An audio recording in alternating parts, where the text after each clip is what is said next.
Garbage day! Huh? No!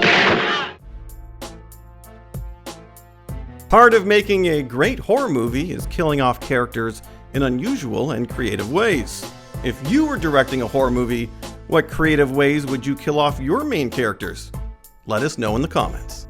Number 10, Julius fails to fight Jason. Friday the 13th, Part 8, Jason Takes Manhattan. Is that a muscular bot or what? If you've ever thought you could take Jason in a fight, think again. In the Friday the 13th franchise's 8th film, Jason Takes Manhattan, a competitive boxer tries his hand at beating the masked killer in hand-to-hand combat. These are combos keep the feet light. This is it. It goes about as well as you'd expect. The athlete, Julius, hits an unaffected Jason so many times that he loses steam. Take your best shot. Out of breath, the soon-to-be victim challenges his foe, prompting the latter to knock his head clean off his body and into a nearby dumpster. The ease in which Jason kills Julius after such a prolonged sequence just makes the already ridiculous scenario even funnier.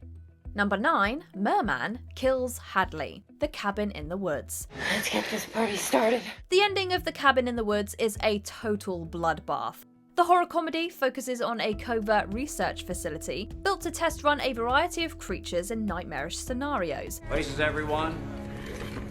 We are live. When all of those monsters are set loose inside the lab, they begin killing everything in sight. Facility technician Steve Hadley fires a gun into a crowd of monsters until being thrown onto his back by an explosion. Although he's worn out, it seems like he may make it out alive. That is, until a merman appears out of the fog. Hadley utters his amusingly apathetic final words before being eaten by the grotesque creature. Oh, come on! Number 8, Garbage Day. Silent Night, Deadly Night Part 2.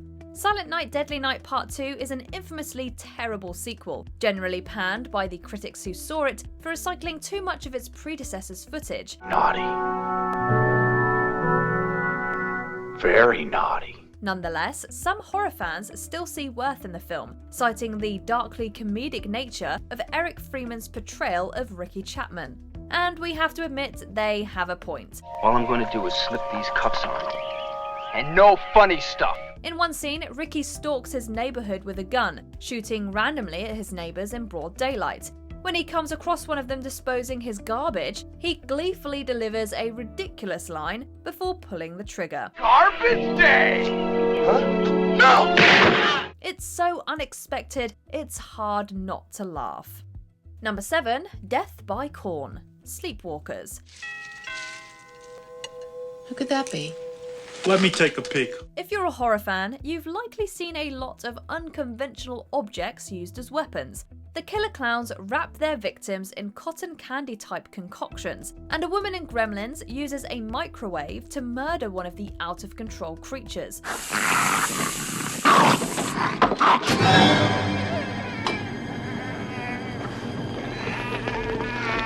When it comes to weird weaponry, however, it's hard to beat the killer corn in Sleepwalkers. In this movie, the antagonist cuts off one cop's call to headquarters a little early by stabbing him in the back with a piece of corn. No vegetables, no dessert. Unlike the kills in Killer Clowns and Gremlins though, this one isn't necessarily meant to be comedic, but that definitely doesn't stop it from making us chuckle. Number 6, Basketball to the Face, Deadly Friend. 2 years after directing A Nightmare on Elm Street, Wes Craven helmed a movie titled Deadly Friend. Though it was initially intended to be something of a romance with a science fiction slant, disappointed test audiences led to radical changes in the script. My name's Sam. Samantha, you know, what's yours? Paul.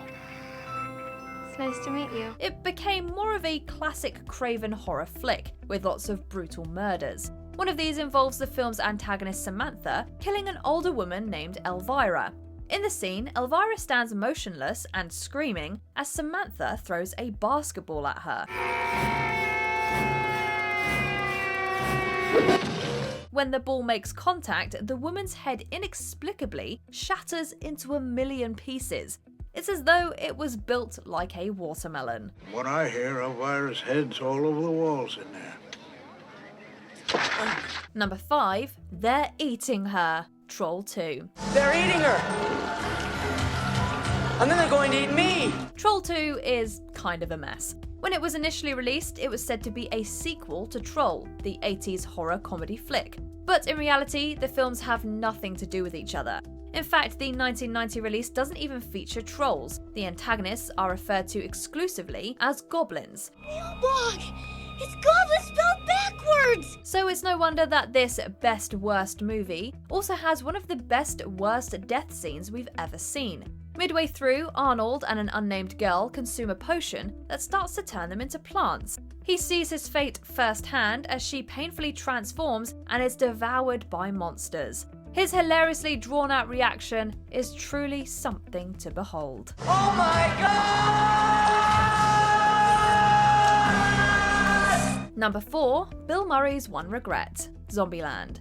The fictionalized Bill Murray has a brilliant idea to survive the zombie apocalypse, dress like one and blend in. Suits my lifestyle. I like to get out and do stuff. Just played 9 holes over Riviera. Just walked on.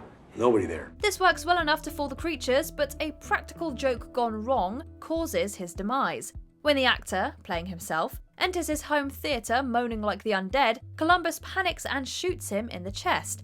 As he lays dying, Little Rock asks him if he has any regrets, to which he responds, Garfield, maybe? Of course, he's referencing the critically panned live-action CGI hybrid film for which he provided a voice. Tallahassee nods sagely as Murray lets out a very long, dying breath. But like Wichita, we can't help but cackle. I'm sorry, it just gets me.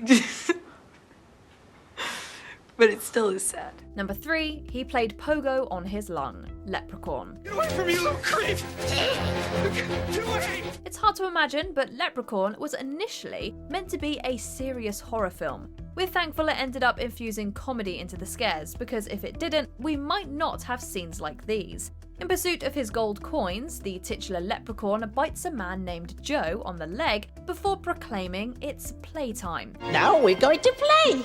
Do you want to play with me? He then hops towards the individual on a pogo stick in slow motion, prompting the latter to yell out in protest. The stick stabs Joe repeatedly as the leprechaun sings out a rhyme.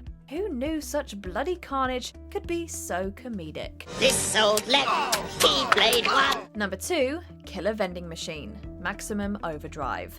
Maximum Overdrive establishes its evil machinery premise early on with the rude ATM machines, unpredictable bridges, and unruly gas dispensers. Honey, come on over here, sugar buns. This machine just called me an asshole! Unfortunately, the characters aren't initially aware of this recent shift in power. At a seemingly normal baseball game, the Little League coach approaches a soda machine and attempts to get a drink. Come on, sodas. I'm buying. When it doesn't deliver, he ends up hitting the machine, and it hits back. A soda shoots out of the dispenser and into the man's groin.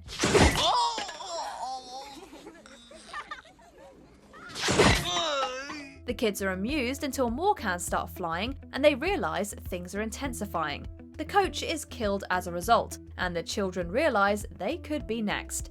The young character's terror feels real, but it's impossible to take a killer vending machine seriously. Number 1, Mike falls into a wood chipper. Tucker and Dale vs. Evil. When talking about Tucker and Dale vs. Evil, it's difficult to highlight just one death. The horror comedy, which focuses on 2 ordinary guys that a bunch of college kids think are homicidal, is full of deadly misunderstandings. No, please, Don't cry. please don't come. Oh, it's the pancakes. You hate pancakes. I'm gonna make you something else. In one scene, Tucker runs from a swarm of bees with a chainsaw in hand, spooking one of the students, who then runs directly into a tree branch. Another student charges at Dale with a spear, only to skewer himself.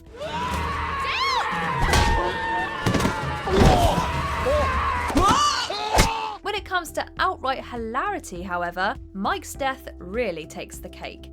Hoping to attack Tucker, Mike charges towards him, but ends up leaping into a wood chipper. The former tries to rescue him, but just ends up making the situation worse. and extra amusing. Some kid. He just hooked himself right into the wood chipper. What? Head first right into the wood chipper. Did you enjoy this video? Check out these other clips from Watch Mojo, and be sure to subscribe and ring the bell to be notified about our latest videos.